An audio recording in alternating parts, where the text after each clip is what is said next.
El Evangelio de Juan, su capítulo 18, desde el versículo 1 hasta el versículo 11.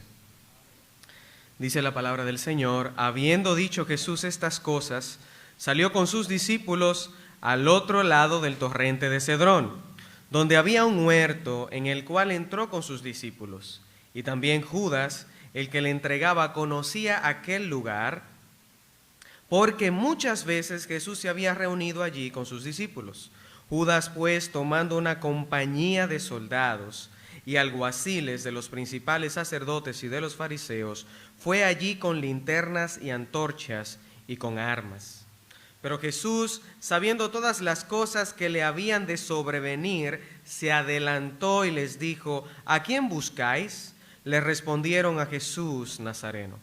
Jesús les dijo: yo soy. Y estaba también con ellos Judas, el que le entregaba. Cuando les dijo: yo soy, retrocedieron y cayeron a tierra. Volvió pues a preguntarles: ¿a quién buscáis?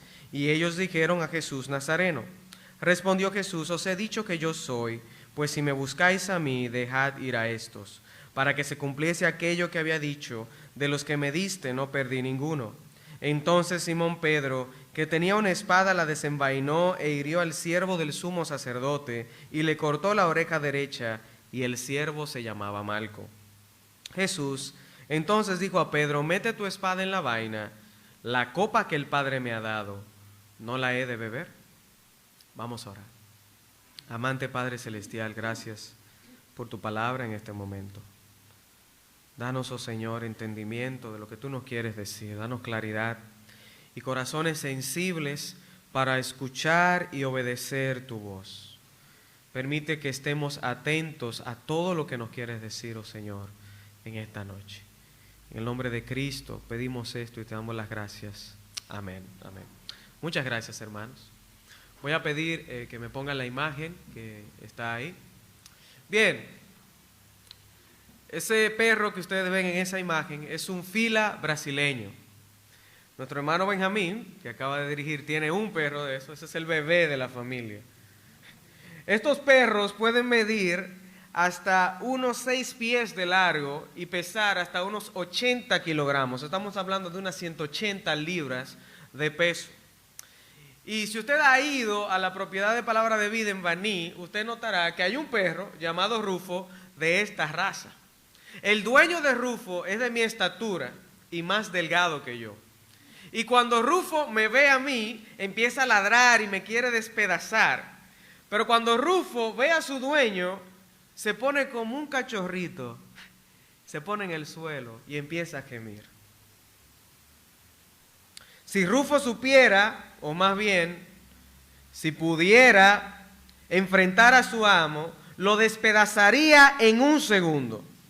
Pero el dueño se encargó desde pequeño de enseñarle a este perrito quién es el que manda. Hermano, y viendo la escena que acabamos de leer, si nosotros pudiéramos describir a qué se refiere el texto, ¿cómo lo haríamos? ¿Cómo podemos nosotros explicar que Jesús, el ser más poderoso de todo el universo, se pusiera delante de estos soldados a la merced de ellos? ¿Cómo nosotros podemos explicar que este hombre tan poderoso ahora está en manos de hombres impuros? Y hermano, que no se nos ocurra pensar que Jesús es como este perro Rufo. Que ni siquiera nos pase por la mente pensar que Jesús no sabía el poder que él tenía en sus manos. Es como intentar amarrar a un elefante con una telaraña. Que no se nos ocurra ni por un segundo pensar que Jesús no sabía el poder que él tenía en sus manos para deshacer lo que estaba ocurriendo en ese momento. Jesús sabía lo que él podía hacer, pero él se entregó, hermano. La gloria de la cruz no es que un Dios debilucho fue atrapado por hombres malvados y que ellos le ganaron, no. La gloria de la cruz es que el Dios soberano, todopoderoso, estaba presente allí, pero se entregó y alcanzó la victoria por nosotros. La gloria de la cruz es que nuestro Dios Todopoderoso, con todo su poder, se humilló, se sometió y se entregó para morir en una cruz.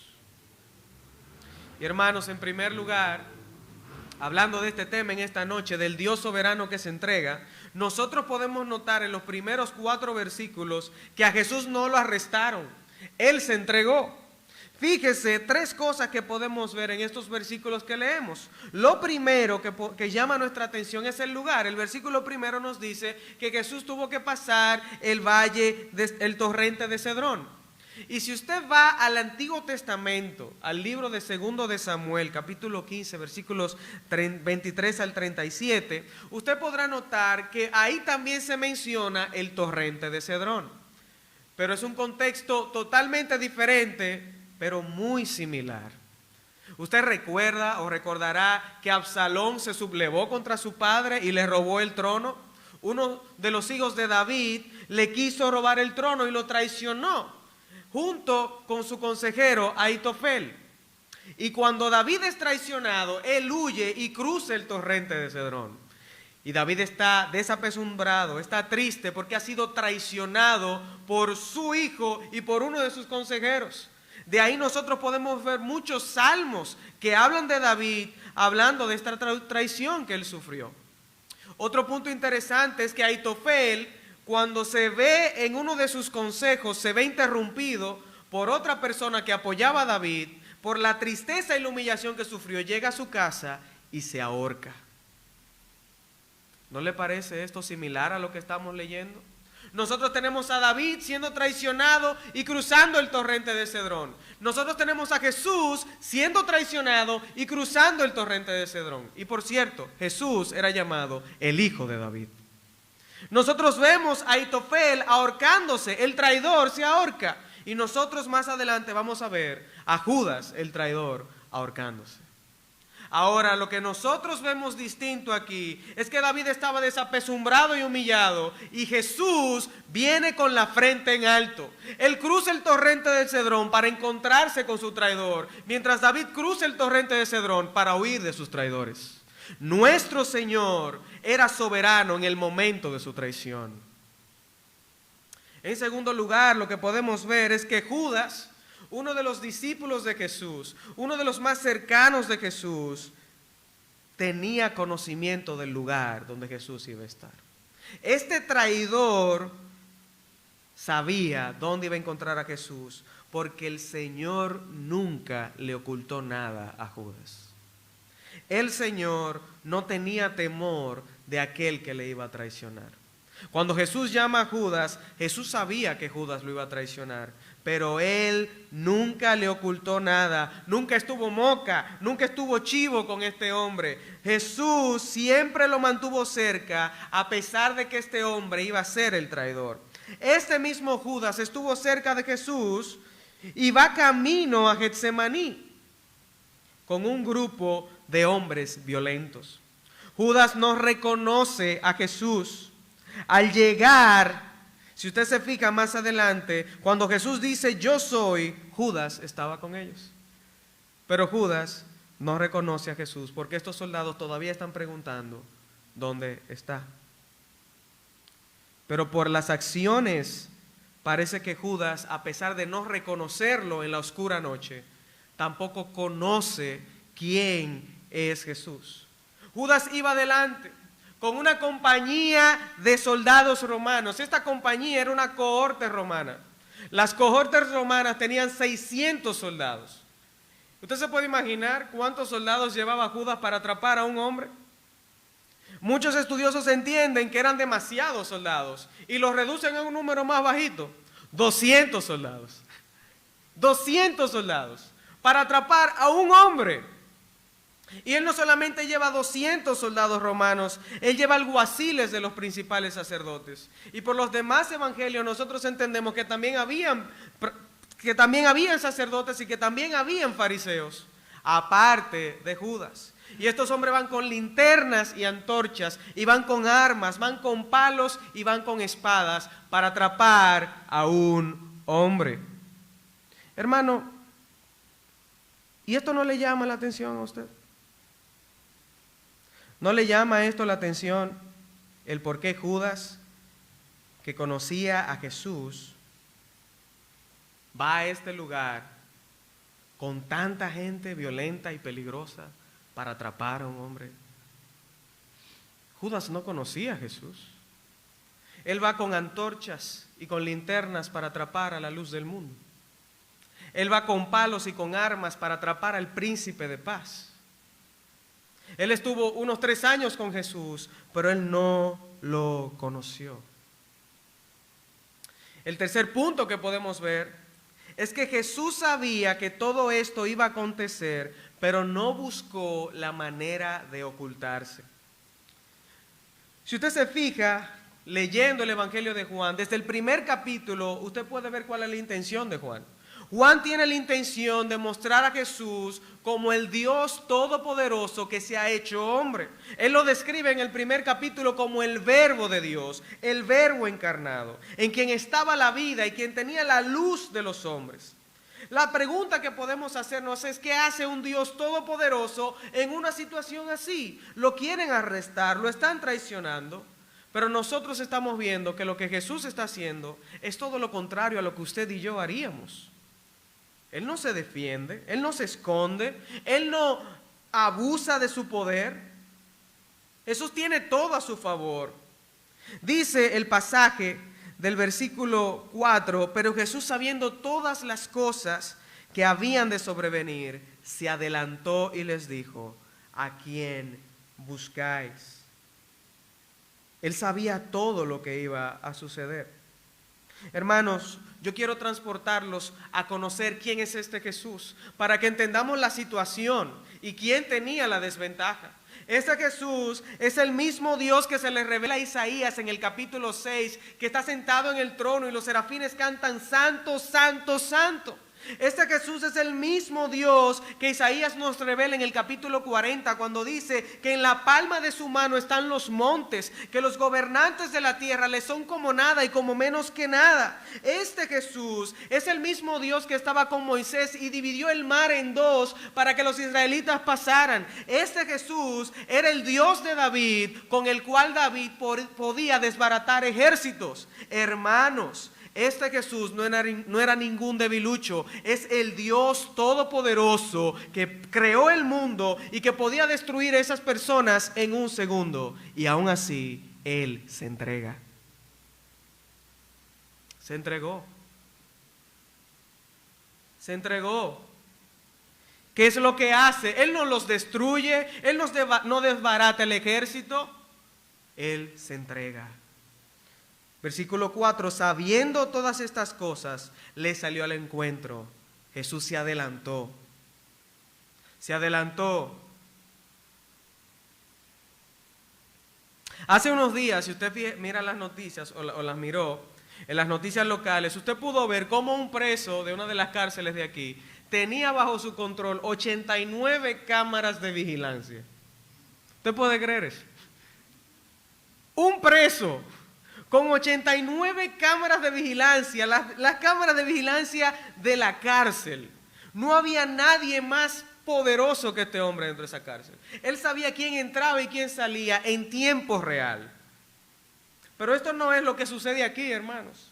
Jesús no sabe todo lo que está sucediendo nada más. Él sabe todo lo que va a suceder y sabe cómo va a suceder y los detalles que implicarán que una de esas cosas no suceda. Jesús está muy por delante de todo. Él lo sabe todo. El nivel de control de Jesús es mucho mayor que el de este preso, porque Él tiene conocimiento de todo. Él es el Dios que anuncia el fin desde el principio, como dice Isaías capítulo 46, versículo 10. Él es el Dios que sabe todas las cosas y que le anuncia antes de que fueran, como dice Isaías 44, 7. A Él nadie lo está tomando por sorpresa. A Jesús nadie lo está apresando. Él se entrega. Nadie le quita su vida, sino que Él la pone por sí mismo y la vuelve a tomar. Como Él dijo en Juan capítulo 10, versículo 18. Nadie le quita su vida, hermano. ¿Usted está entendiendo esto? Medite por un momento cómo es que aquel que da la vida Se la pueden quitar, lo pueden matar. ¿Eso se puede? No. Nadie le quita su vida, Él la pone. Él la pone.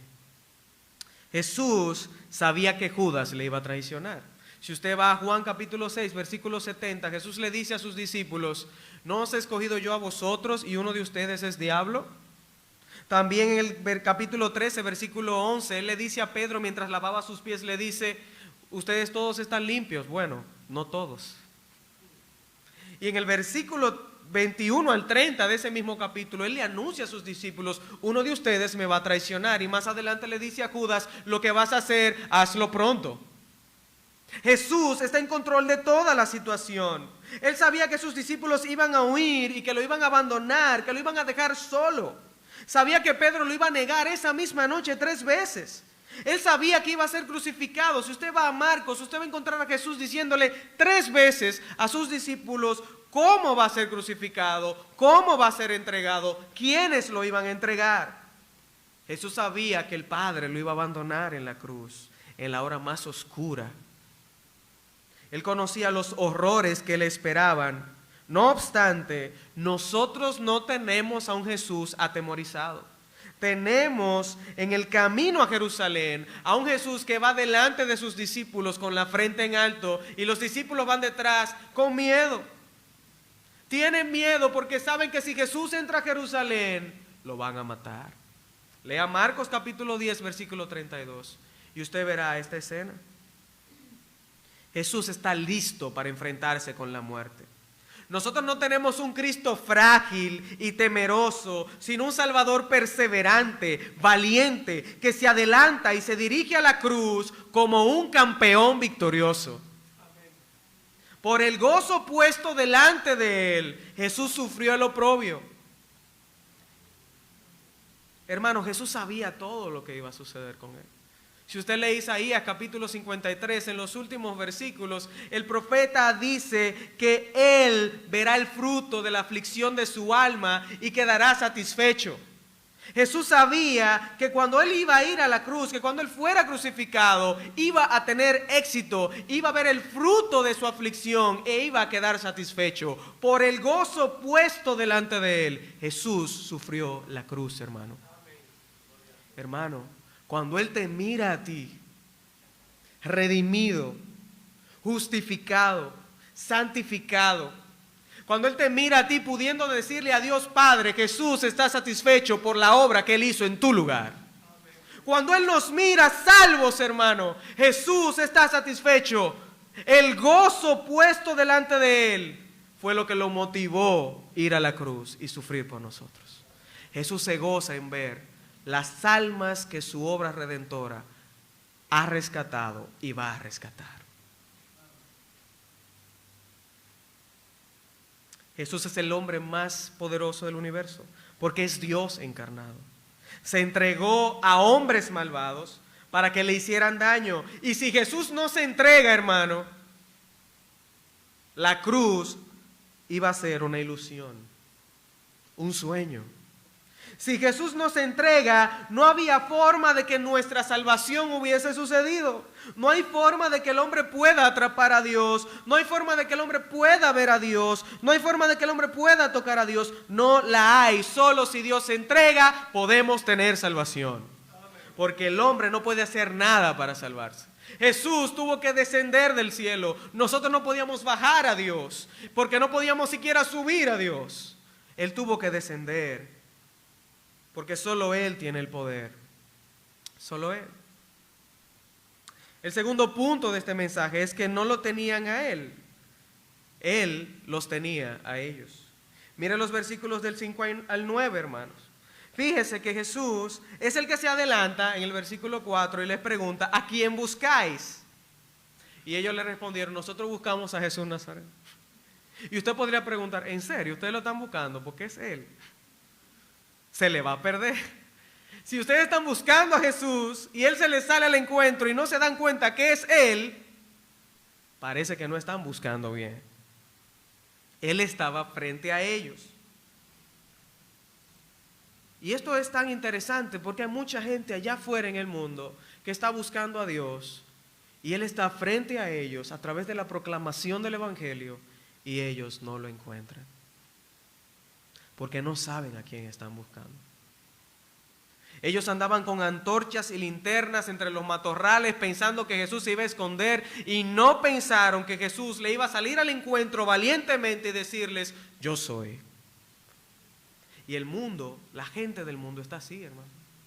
Está allá afuera buscando a Dios con sus antorchas fabricadas, con sus linternas falsas, tratando de ver si encuentran la verdad. Y Jesús está a través de su evangelio proclamándole al mundo, yo soy. Y ellos se aturden, se confunden.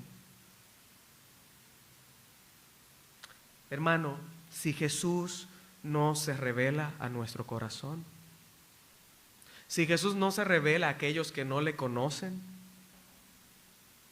si Dios no se nos revela a través de su palabra por el poder de su Espíritu, no hay forma que podamos conocerle.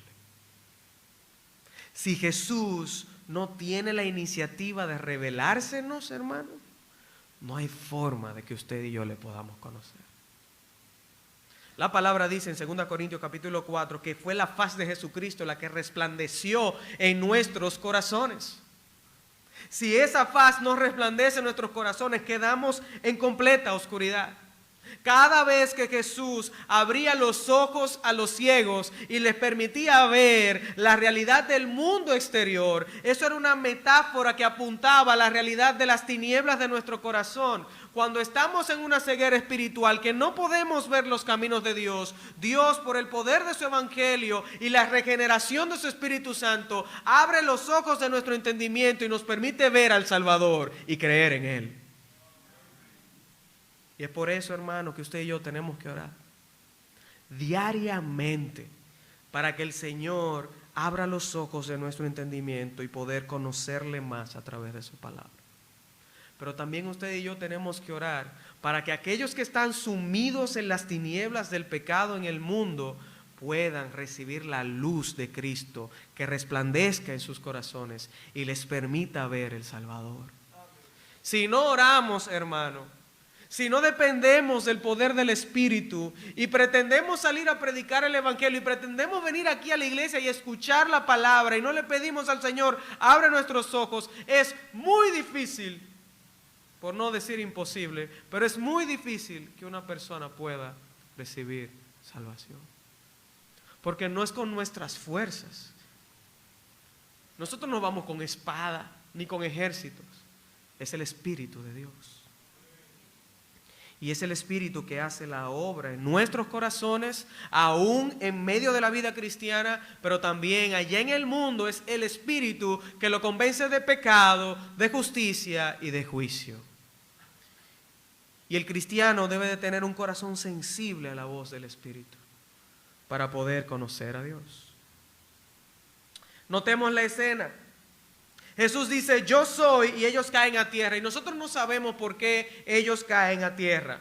Seguramente por la oscuridad de la noche, seguramente porque no sabían dónde estaba y ellos pensaban que iban a encontrar a Jesús oculto en los matorrales y no pensaban que este hombre le iba a salir al encuentro. Se asustaron, se confundieron y cayeron en cadena. Como cuando usted tumba un dominó. Había 200 y pico de gente ahí. Y uno tropezó y todos tropezaron. Tampoco sabemos si sucedió algo sobrenatural cuando Jesús dijo, yo soy. Estas son las palabras sublimes del nombre divino. El gran yo soy que se le reveló a Moisés en la zarza es Jesús mismo. Nosotros no sabemos por qué cayeron a tierra. Lo que nosotros sí sabemos es que Jesús se quedó ahí a pesar de que ellos se cayeron a tierra. Jesús se quedó allí y no huyó, no se escapó. Permaneció allí y reveló su identidad en lo oscuro de la noche. Ni siquiera Judas lo reconoció aparentemente. Quizá Judas tuvo miedo, porque Judas tenía un guión de lo que iba a hacer. Él le dijo a esos soldados, al que yo bese, ese es. Pero si usted se fija en este pasaje, usted no ve a Judas besando a Jesús, porque Jesús se adelantó. Y podemos ver un cuadro completo entonces. Quizás Judas vio, bueno, se me adelantó, pero yo dije que iba a besarlo, déjame yo besarlo. Y lo besó. Pero Jesús le sale al encuentro. Con unas simples palabras, Jesús tumbó a esta gente. Jesús no tiene miedo, pero ellos debieron de tenerle miedo. Este hombre podía rogarle al Padre que vinieran 12 legiones de ángeles y en un momento acabar con ese ejército. Jesús no necesitaba 12 legiones de ángeles para acabar con ese ejército. Pero usted se imagina que Jesús lo hubiese hecho. 72,000 ángeles en un momento. 12 legiones de ángeles. ¿Cuántos ángeles acabaron con Sodoma y Gomorra? 2. ¿Cuántos ángeles acabaron con el ejército asirio que quería acabar con Ezequías? 1. 72,000 ángeles habría sido la destrucción del planeta completo. Pero Jesús no hace eso. Él tenía el poder de hablar y quitarle el aire a toda esa gente, y no lo hizo. Ellos no están apresando a cualquier hombre. Es Dios mismo el que está ahí, hecho hombre, y no lo saben. Ellos no saben que sus propias vidas dependían de Jesús, que la sangre que brota por nuestras venas, el aire que respiramos y todo lo que somos es por causa de Jesús. Jesús es el que sustenta la creación y todas las cosas por Él subsisten. Jesús es el Verbo encarnado. Ellos no tenían a Jesús, Él los tenía a ellos. Jesús tenía el control en ese momento. Siempre lo ha tenido y aún ahora lo tiene, hermano. Él tiene el control. Note lo que Jesús dice cuando Él le pregunta otra vez. Fíjese en el versículo 7, versículo 6, cuando Él dijo yo soy, retrocedieron y cayeron a tierra, y el 7 dice, volvió pues a preguntarles a quién buscáis, y ellos dijeron a Jesús Nazareno. Jesús está ahí diciéndole a esta gente el trabajo que tienen que hacer. Todavía ellos están aturdidos porque cayeron, y están ahí y se olvidaron de lo que tenían que hacer. Y Jesús le dice, ¿a quién buscan? ¿A quién buscan? A Jesús Nazareno.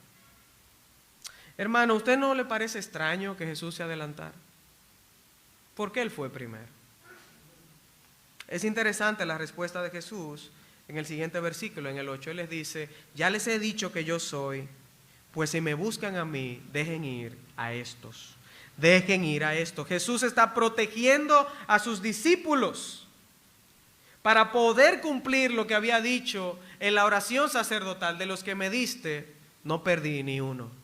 No perdí ni uno. Y esta protección es el mismo motivo de la misión de Jesús aquí en la tierra. Jesús está interesado en proteger y salvar a la gente que Dios le dio, hermano. A todos los que creyeron en Jesús, Jesús los va a guardar hasta el día del fin y por toda la eternidad, para que en un momento el Padre pueda escuchar de Jesús: yo no perdí ni uno. No perdí ni uno. Y en este momento Él está interesado en proteger a sus discípulos físicamente, para que ellos no pierdan la fe. Y si usted se fija, ninguno de los discípulos de Jesús fue arrestado esa noche. Ni siquiera Pedro. Jesús está ocupado en proteger y salvar a su gente. A los que Dios le dio, Él no los va a perder. La soberanía de Jesús, el control de Jesús sobre todo lo que Él está haciendo, es crucial en el cumplimiento de la misión de Jesús. La intención de Juan, como dijimos, es mostrarnos a Jesús como el Dios poderoso. Aquí Jesús está siendo arrestado y aún así, en medio de su arresto, Jesús está en control de todo, incluso de lo que los soldados harán con sus discípulos. Cuando todo parece fuera de control, hermano, Jesús está en control. Jesús es soberano. Cuando todo parece fuera de control, Jesús es soberano. Y nosotros podemos entender por este pasaje que Jesús es soberano a pesar de las circunstancias que están diciéndonos lo opuesto. En medio de la oposición, Jesús es soberano. En medio de la persecución, nuestro Señor es soberano. No importa lo que suceda aquí en la tierra, el Señor siempre estará en su trono y nada sucederá que no esté bajo su supervisión. Jesús es y siempre será soberano. El Señor está en control. Él siempre está en su trono y nada ni nadie lo va a mover de ahí, hermano. Nada de lo que te suceda a ti en tu vida, hermano, nada de lo que sucede en mi vida, hermano, que yo piense que Dios está fuera de control, hará que Dios esté fuera de control, porque Él es más poderoso de lo que tú y yo podemos imaginar. Él siempre tiene el control, no importa lo que suceda en nuestras vidas, el Señor está en control. Incluso en la intervención de Pedro, el Señor es soberano. Y ese es nuestro último punto. Nuestro último punto es que no lo entendieron, pero Él lo sabía. Versículos 10 al 11 nos muestra a Pedro interviniendo y con una espada le corta la oreja a uno de los esclavos del sumo sacerdote. Y esta no es la primera vez que nosotros vemos a Pedro interponiéndose en el camino del plan de redención. ¿Usted alguna vez ha trabajado con alguna persona cabeza dura? ¿Usted sabe lo que eso significa? Si usted no sabe lo que eso significa, probablemente usted sea ese cabeza dura. Procure que usted sepa de otra persona que lo sea. Pues bien, ese es Pedro. Es un hombre que no coge cabeza, es un hombre que no entiende, es un hombre que siempre hace antes de pensar, que siempre actúa antes de pensar. Y en Mateo 16, 22, nosotros vemos a Pedro diciéndole a Jesús: Señor, en ninguna manera esto te acontezca. Jesús está hablando que va a ser crucificado, que va a padecer, y Pedro le dice: Señor, que no te pase eso. Y Jesús le tiene que responder a Pedro: apártate de mí, Satanás. Lo interesante es que unos versículos antes, Pedro había declarado que Jesús es el Cristo, el Hijo del bendito. Y Jesús le dice: el Espíritu fue que te reveló eso. Pero unos versículos después, Satanás le revela a Pedro que le diga a Jesús que no vaya a la cruz. Fíjese que el versículo 10 dice: entonces Simón Pedro. Y es interesante, porque dice Simón Pedro. Jesús, cuando le decía Simón, era para reclamarle algo. Pero el nombre Pedro era el nombre del discípulo que el maestro quería forjar en Simón. Simón era el que cometía los errores. Pedro era el discípulo, el apóstol que iba a convertir, que iba a predicar el primer mensaje, donde se iban a convertir 3,000 y 5,000 personas. Simón Pedro saca un cuchillo, porque no era una espada, aquí dice una espada, pero era un cuchillito así, en medio de 200 y pico de soldados, y le corta la oreja al siervo del sumo sacerdote. Él era un muy buen pescador, pero era un muy mal espadachín, porque él apuntó a la cabeza, según muchos dicen, y solamente le llevó la oreja. Es como si Pedro no escuchara lo que Jesús ya les había dicho. 3 veces Jesús le había dicho a sus discípulos: yo voy a morir, voy a ir a la cruz, me van a entregar a los ancianos, ustedes esta noche se van a escandalizar. Pedro, tú me vas a negar 3 veces. Y Pedro insistía: no, Señor, yo voy a dar mi vida por ti. No, Señor, aunque todos se escandalicen, yo no me voy a escandalizar. Y Pedro viene y mete la pata otra vez. Y Jesús tiene que tomar la oreja de este hombre y sanarla, arreglar el desastre de Pedro. Como todo cabeza dura, Pedro siguió sus instintos. Y nosotros somos así también.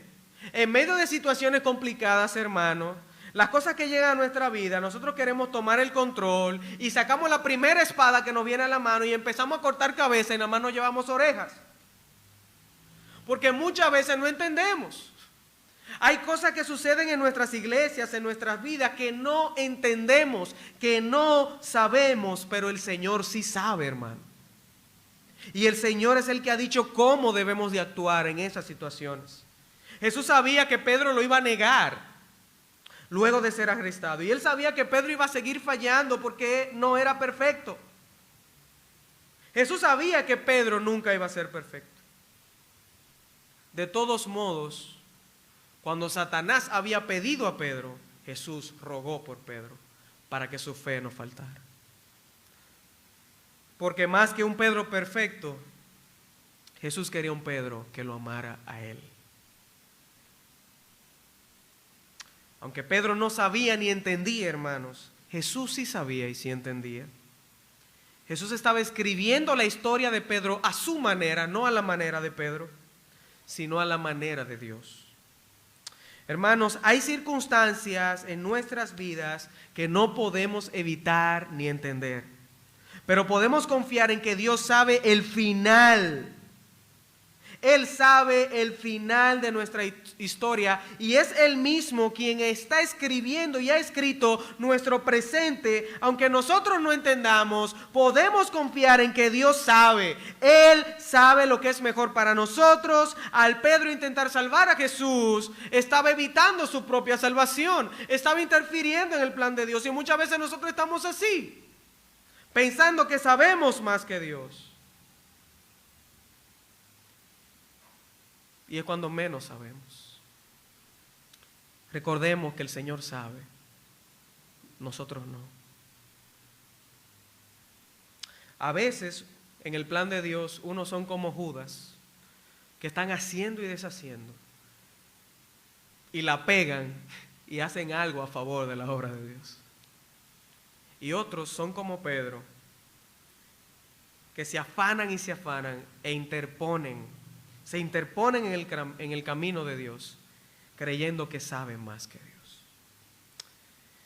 De todo lo sucedido en el huerto aquella noche, en el huerto de Getsemaní, nosotros podemos resaltar que los planes de Dios no pueden ser frustrados. Dios siempre tiene el control. En el huerto del Edén, el primer Adán, teniendo todo a su favor para hacer la voluntad de Dios, desobedeció a Dios. Pero en Getsemaní, el postrer Adán obedeció y se sometió a la voluntad del Padre. Adán, como una simple criatura, rechazó la voluntad de Dios. Jesús, siendo el Dios soberano y estando en control de todo, se sometió a la voluntad del Padre. ¿Qué podemos aprender, hermanos, de todo esto? Bueno, dos cosas. En primer lugar, a pesar de las circunstancias, hermano, las circunstancias que lleguen a tu vida, que lleguen a mi vida, no podemos olvidar que nuestro Dios está siempre en su trono. Nada frustra el plan de nuestro Dios. Nada le preocupa a nuestro Dios. Nada se le escapa a nuestro Dios. Él es el Dios que conoce el fin desde el principio. Él lo ha declarado. Y aunque las cosas parezcan fuera de control, aunque el enemigo parece ser el que está ganando, la victoria de nuestro Dios ya ha sido declarada, hermano. Tú y yo estamos del lado del equipo ganador. Esta semana, si usted seguía la Serie del Caribe, se supone que ganó Colombia, pero si analizamos bien, parece que no se sabe quién fue que ganó, porque el equipo de Colombia tenía como 7 jugadores dominicanos y el equipo dominicano tenía un manager colombiano. ¿De qué?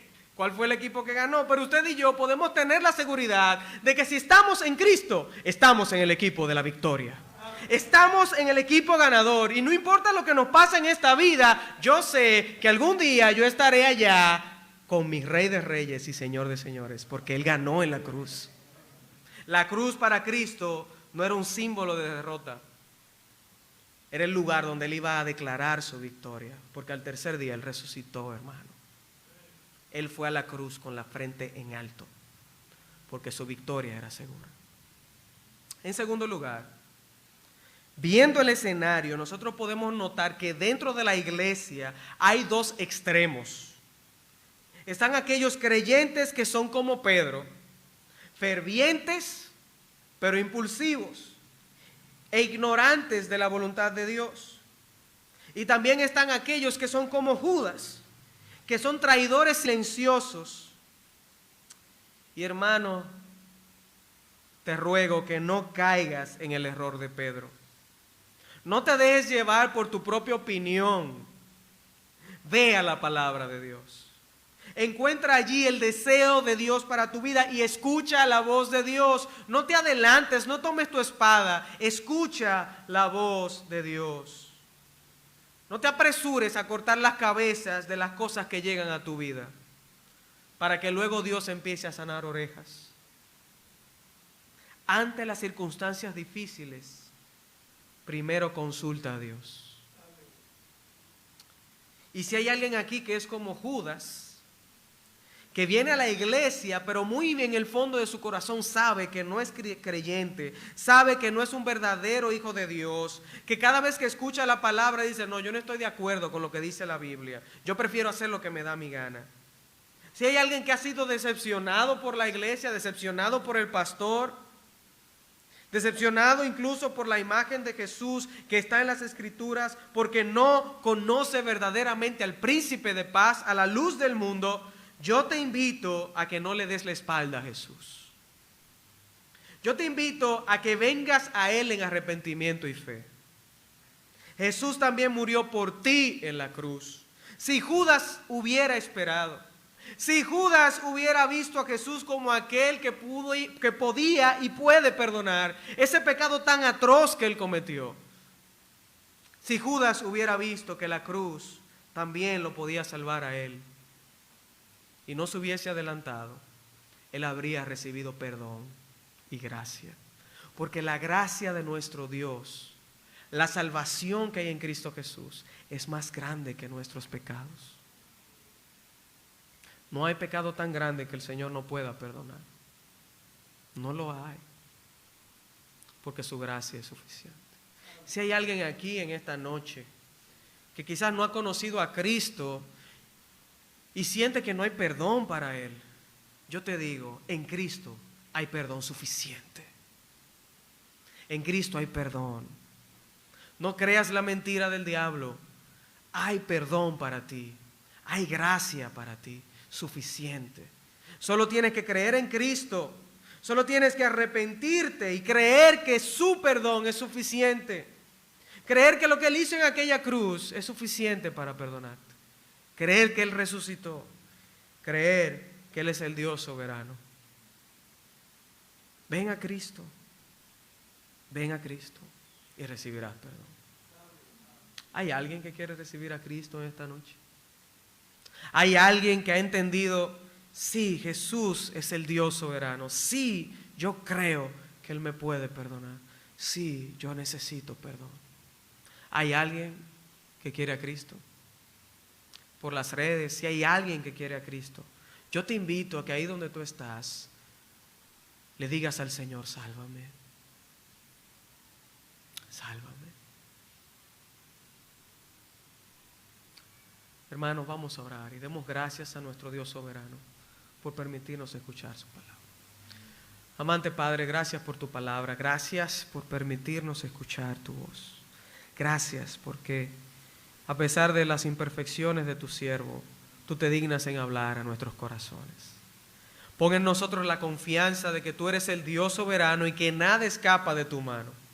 Pon en nosotros también la comprensión de que aún en medio del contexto de la iglesia, podemos fallar y podemos irnos detrás de nuestras opiniones. Permite que podamos, antes de actuar, consultarte a ti.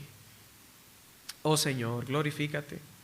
Glorifícate en tu pueblo y ayúdanos a confiar en el poder que tú tienes y en tu soberanía. En el nombre de Cristo. Amén.